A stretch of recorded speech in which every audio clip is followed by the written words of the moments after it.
Mga magkakaibigan yan, Malacanang yan, press. Doon ko nga doon ko nalaman na si Michael Yang ay officer pala ng National Press Club.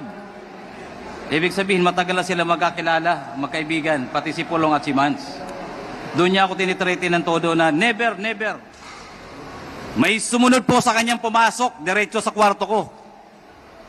Tuloy-tuloy po akong tinuturo, dinuduro. Jimmy, pag binanggit mo ang pangalan na to, pag binanggit mo to, mamamatay ka. Lalo na kung makarating ka sa Pasay City Jail. Di tatagal ang buhay mo. The worst, Your Honor, sinabay niya pa pati anak ko. Alam namin kung nasaan yung anak mo sa Makati. Madali kidnapin yan. Your Honors, alam niyo po ba kung sino yung mga tao na ayaw niyang ipabanggit? Na halos doon pa lang gusto na ako sipain, bugbugin. Si Pulong, si Mans, si Michael Yang, at ang sabi niya pa, mga kaibigan niya ni Bini, Antiporda, magkakasama yan, hindi mo ba iisang pamilya yan, palagi yan sa Malacanang. Official pa yan ng National Press Club.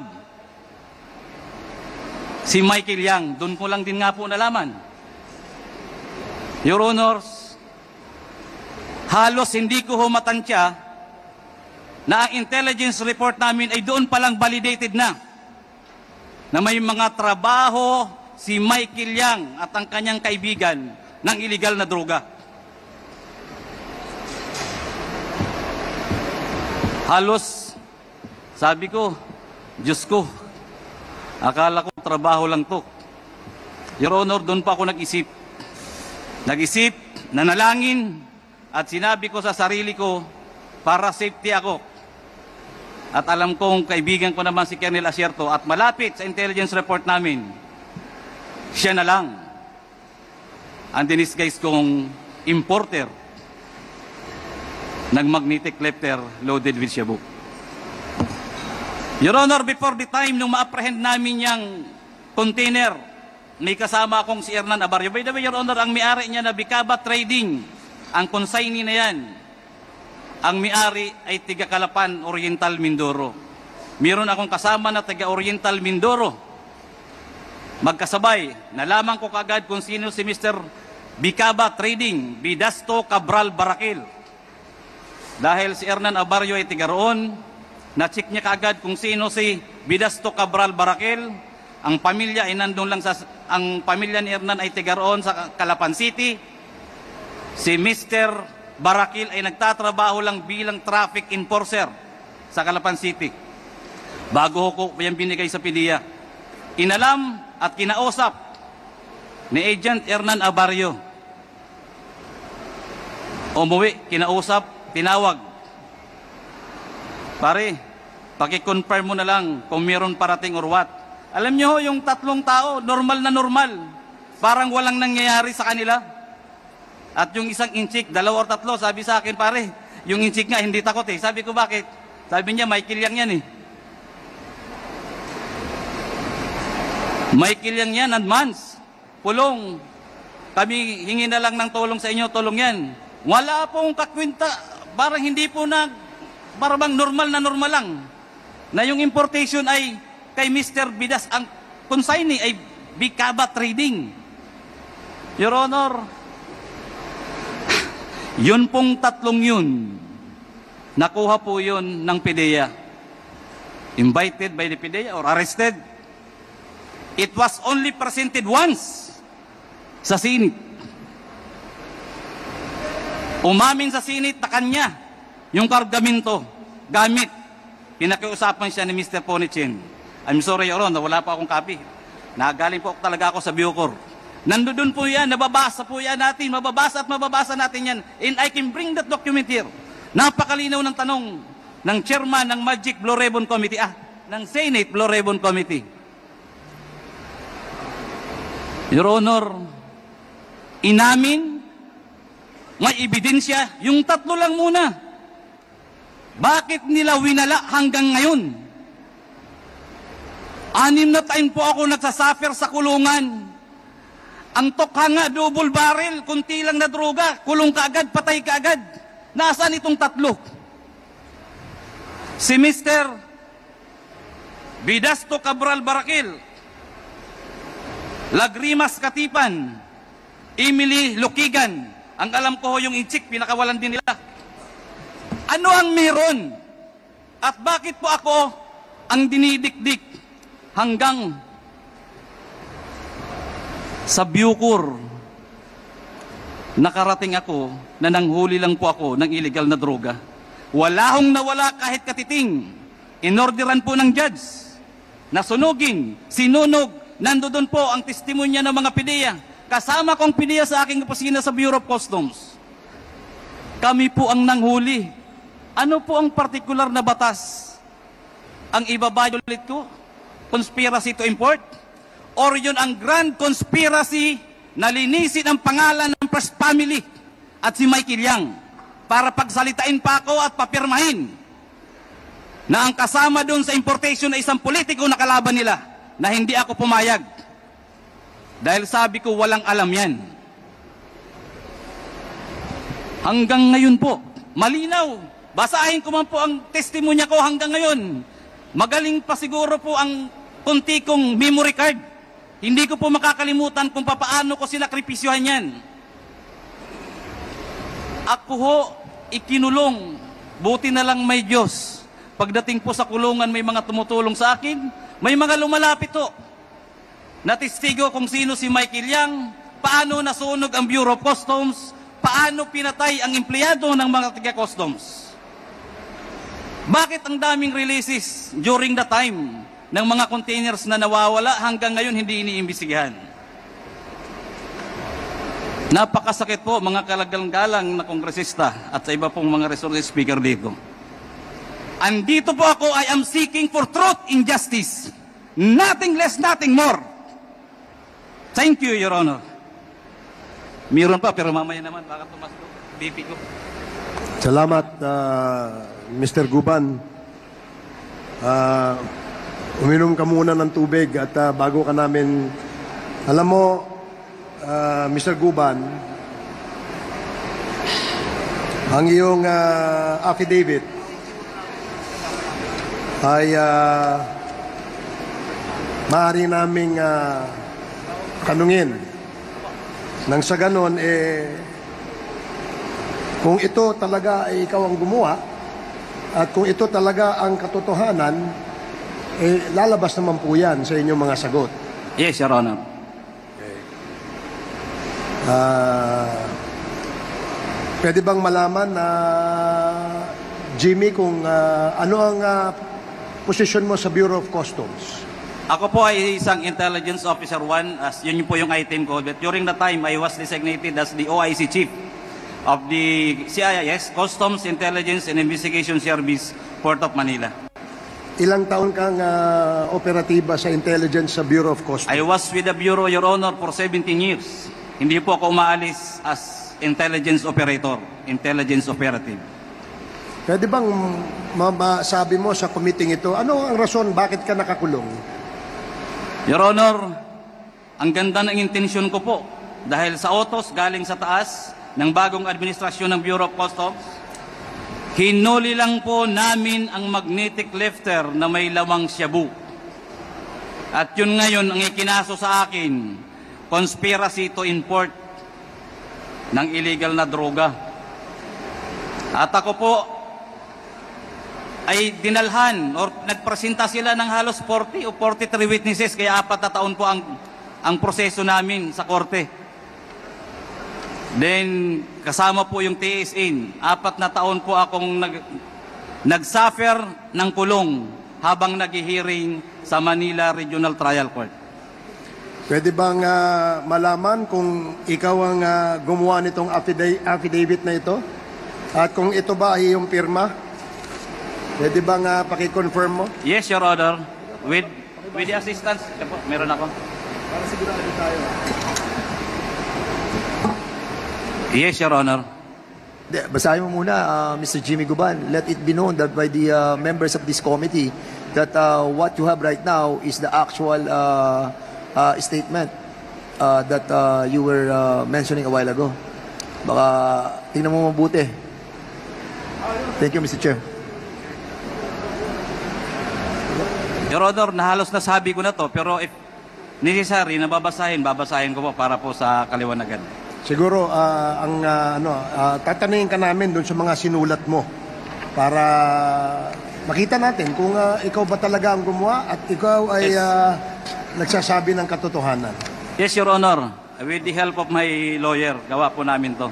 Kaya lang po, sabi ko nga, nagkikwento ako, nasa loob po ako ng National Bilibid Prison. Hindi po fresh ang mind ko, pero halos ito na rin po yun. If I may, Your Honor, if I may proceed to read. Sige, make it very short, Jimmy. Pwede mo ba number 3 na? Number 2. In the early part of 2017, during my meeting with a certain alias Henry, a Chinese national known importing of various goods in Bureau of Customs, he introduced to me Councilor Nelo Abellira, known as Small Boy. In the said meeting, Small told me that he is the business partner and trusted man of Michael Yang, Pulong Duterte, the son of then President Rodrigo Duterte, and Attorney Man Scarpio, the husband of then Davao City Mayor Sara Duterte. In that, as their business partner and trusted man, he was tasked to facilitate the release of shipment from the Bureau of Customs, which according to him were usually pants and clothes, agricultural products such as sugar, rice, and vegetables, among others. Councilor Small Abellira requested me not to be strict with their shipment after the meeting. Councilor Small always talked to me over the phone and sought my help in the release of their shipment, to which I acceded. In the meantime, our office received reports from our confidential informants, usually bodegueros and painantes of the shipment facilitated by Councilor Small Abellira, that illegal drugs were mixed up with said shipment. As an offshoot of said intelligence report, Director Adzar Albani of CIS Bureau of Customs issued to me a memorandum dated March 2018, re-importation of illegal drugs, monitoring, profiling, recording of imported goods. On account of our intelligence work, various shipments were alerted in various occasions. Small requested me, luwagan mo yung mga shipment na yan. Alam mo naman na kila Michael yan, Pulong at Mans. Said container shipment were reported missing while on hold and alert status. In POM, MICP, yun po yung nabanggit ko kanina, pati po Taguluan, as well as other international ports in the country, prompting the House of Representatives to invite Customs Commissioner Lapina and to shed light thereon. Between the months of May and June 2018, Colonel Jojo Asierto shared to me an additional intelligence report about shipment of illegal drugs at the Bureau of Customs. In that, through profiling, backtracking, and tracing of documents, we were able to find out overstaying cargoes, one of which was the Bicaba trading shipment. Upon discovery thereof, I instructed my staff to verify if an importer consigning name Bicaba Trading is duly accredited with the Bureau of Customs Accreditation and Monitoring Office. After verification of Bureau of Customs Accreditation and Monitoring Office, it was found out that Bicaba Trading was not an accredited importer or consignee by the Bureau of Customs.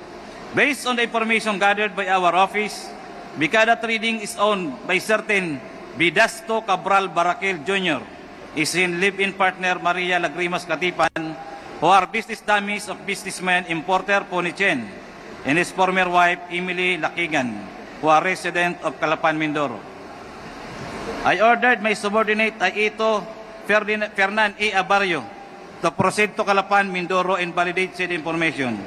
While in Mindoro, Aito Abarrio was able to meet Bidasto Cabral Baraquel Jr., Maria Lagrimas Katipan, Pony Chen, and Emily Lakigan. During said meeting, Abarrio called me and asked me to talk to them by phone. During our conversation, Pony Chen asked me to help release said shipment and said vernacular, "Huwag ikaw matapot kasi sila Man Scarpio, Pulong Duterte at Michael Yang ang may-ari ng shipment." When it became certain that the shipment of Bicaba Trading was located in the MICP, I reported to General Quinto this fact so that he should request Commissioner Lapina for the issuance of hold and alert order. That request was approved by then Commissioner Lapina. On August 7, 2018, when we arrived at the MICP, the container was ready at the designated examination area, ready for its opening. After the container was opened, 2 magnetic reflectors were found inside container. In the presence of PDEA headed by Regional Director Pajardo and BOC official including General Quinto, MICP District Collector Attorney Bakiran, MICP BOC personnel, the magnetic reflectors were forklifted and taken out from the container. It took some time, however, to open the magnetic reflectors, so I have to go back to Colonel Acerto to inform him about the difficulty in opening them. After a while, Colonel Acerto called me back and gave the instruction that details of which I also relayed to the PDEA agents in order for us to open these magnetic reflectors. In the afternoon of August 2018, Colonel Acerto arrived at MICP and conferred with Director General Aquino and Commissioner Lapina. After their meeting, I met them at the warehouse where the magnetic reflectors were opened. They congratulated each other for the accomplishment before presenting themselves to the media. Thereafter, the proper inventory and disposition of these drugs were undertaken. During the Committee on Accountability of Public Officers and Investigation, Blue Ribbon, hearing on PS Resolution number 425 to conduct an inquiry in aid of legislation into the 6.4 billion worth of shabu shipment from China on the possible malfeasance, misfeasance, and non-feasance of Bureau of Customs officials. Employees, Senator Richard Gordon, PS Resolution number 843, directing the appropriate Senate Committee to conduct an inquiry in aid of legislation into the alleged shipment of 6.8 billion worth of shabu smuggled into the country and the possible lack of coordination among the Bureau of Customs, the Philippine Drug Enforcement Agency, and the Philippine National Police by Senator Emmanuel D. Pacquiao in PS Resolution number 849 to conduct an investigation in aid of legislation on how a shabu shipment worth 6.8 billion managed to enter the country through the Manila International Container Port and is slipped through the inspection of Bureau of Customs by Senator Trillanes, Hontiveros, Drilon, Aquino, and De Lima on September 11, 2018, in which I was invited as a resource person. I was cited in contempt, notwithstanding the fact that I truthfully answered the questions propounded on me by Senator Gordon, then chairman of Blue Ribbon Committee. While I was detained at the Senate, immediate personnel who introduced himself as Paul Gutierrez, who worked as staff of Bini Antiporda, accompanied by a Blue Ribbon Committee staff, came to my room at the Senate while I was detained and threatened me. Huwag mong banggitin ang mga pangalan nila. Pulong, Yang at Mans, alam namin kung saan nakatira ang pamilya mo. Alam din namin na nasa Makati ang anak mong lalaki. After a couple of days, Senator Gordon talked to me in an executive session and advised me to tell the whole truth during the hearing. Otherwise, I will continue to languish in the Senate for a long time. Acceding to his advice, I told him all that I know about the illegal drugs being imported to the country through the Bureau of Customs. However, due to the threats of Paul Gutierrez, I never confided to him that Mans Carpio are involved in illegal drugs importation at various ports of the Bureau of Customs, more particularly the illegal drugs found in SIS at MICP. The night before the Senate hearing, my cell phone rang for 3 times but I intentionally failed to answer said calls. After several calls, which I again did not pick up, I received a text message introducing herself as Miss Mangawang of the Bureau of Customs. When my cell phone rang again, I answered the call and the one who called was Miss Mangawang and she asked about the Bicaba trading shipment.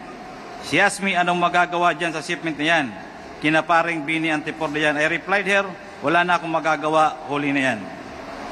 For fear that my son and other members of my family will be killed, including myself, I testified during the hearing on October 30, 2018, and instead of naming Pulong Duterte, Mans Carpio and Michael Yang as the owners of the shipment, based on the intelligence reports we gathered, I pointed to Colonel Acerto as the one who has knowledge that the shipment consigned to Bicaba trading contains illegal drugs.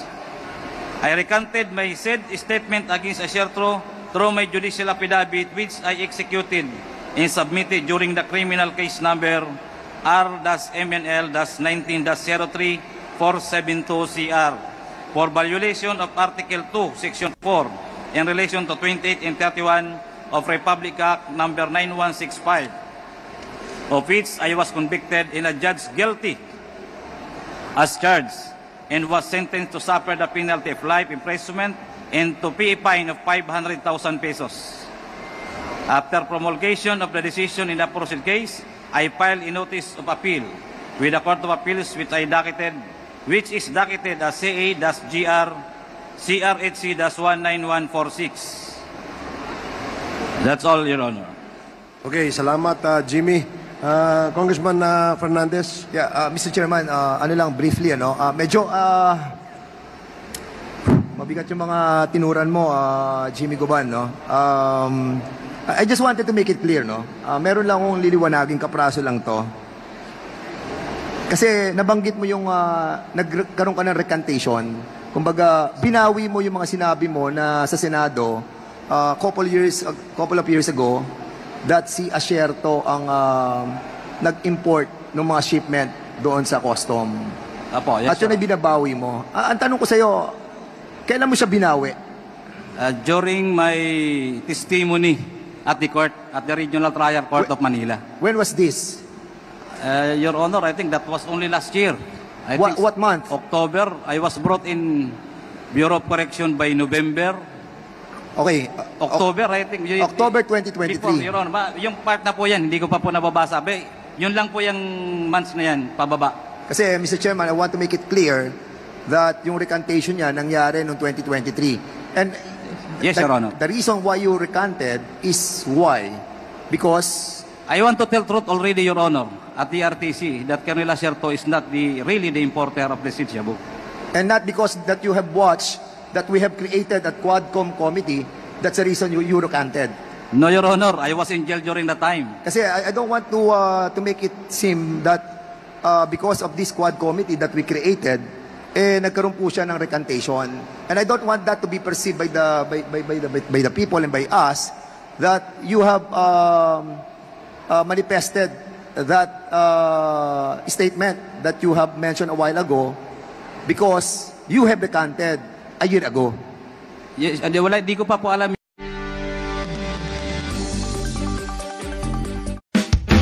Naglilingkod, nagmamahal, nakikinig, Because you have recanted, no?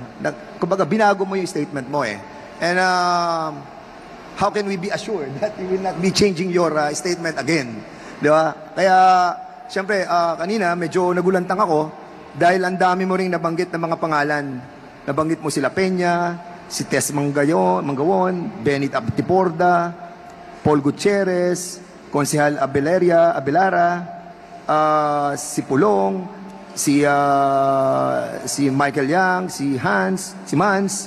So I was trying to jot it down napuno na itong aking sinusulatan and I'm really confused, no? But of course, this is the statement that you have taken your oath. Yes, Your Honor. So, sino nagpakilala sa what's the name of the guy that... Small boy, a certain Henry, also a businessman in the Bureau. Then, kaibigan din. Can you ni Michael. kindly tell us, ano ba siya? Half Filipino, Chinese, or what? I think he was a half Chinese-Filipino, also engaged in parang facilitation, financing sa customs. Siya ng mga nagpakilala sa iyo kargamento. kay Aguilera, Konsehal. kay Small Boy. So, hanggang ngayon, meron kayong communication itong si Henry. Your Honor, wala akong communication, nakakulong ako. And hopefully, nandito pa siya sa Pilipinas. Anong ipilido ng Henry? Your Honor, yun hang, ano ko yun, pag once ma-refresh ako, makukuha ko po yun. Kanina na sinasabi mo rin yung, narinig ko yung pangalan ni Paul Gutierrez. Yes, Your Honor. Nung binabanggit mo na pumasok siya doon sa custody center ng Senado. Apo. So, sino kasama niya doon? Yung babaeng empleyada ng Blue Ribbon Committee, nakita ko rin yung ID niya, Senate. Then nagpakilala siya as staff ng Blue Ribbon. Kaya nga binuksan ko yung pinto. Then pagpasok niya, pumasok din si Paul Gutierrez. Nagpakilala siya. Then doon ako nilambas lahat ng mga salita niya. Tanda mo yung staff ng Senado? Your Honor, tanda ko sa muka. Pero alam ko may CCTV po doon sa baba dahil parking lang yun eh. Covered yun ng CCTV. If ever, Your Honor, may makita pong CCTV, nandoon lang po yun. Kasi sa tabi lang ng parking ang kwarto ng mga kinokontempt eh. So,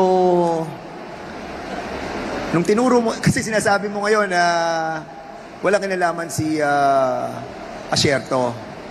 So ngayon, nung kinausap ka ni Paul Gutierrez, iba ang sinabi mo. Wala Ano- akong binanggit anong sa kanila, Your Honor. Hindi na pa ako kumibo. Basta't yung pananakot niya, parang tinanggap ko lang lahat. Di nag-iisip ako kung Paano paano. pagkakasabi sa'yo ni Mr. Gutierrez? Sinabi niya na, Jimmy, magmura pa nga eh. Kung yun gagawin mo, babanggitin mo mga pangalan nito, alam mo naman kung sino yan. Mga magkakaibigan yan, Malacanang yan, press. Doon ko nga doon ko nalaman na si Michael Yang ay officer pala ng National Press Club. Ibig sabihin, matagal na sila magkakilala, magkaibigan, pati si Pulong at si Mans. Doon niya ako tinitrete ng todo na never, never